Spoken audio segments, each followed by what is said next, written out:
పరమాత్ముడు సర్వవ్యాపకుడు కాబట్టి ఆయనకు పేరు విష్ణు అని వచ్చింది. విష్ణు అంటే అంతటా ఉన్నాడు, అన్నిట్లో ఉన్నాడు అని అర్థం.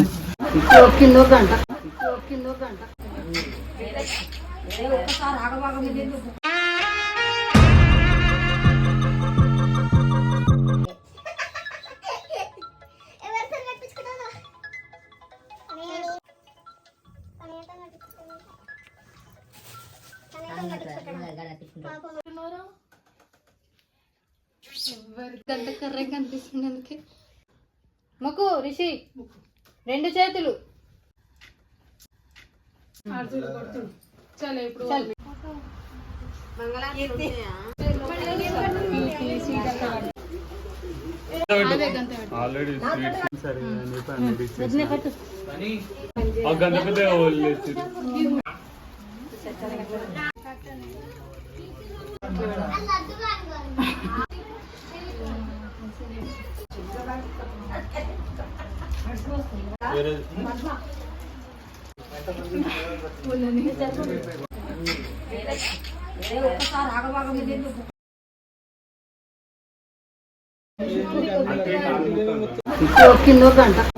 కిందో గంట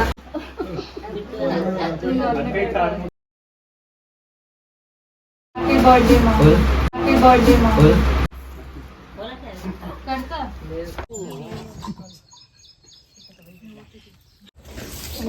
ఓం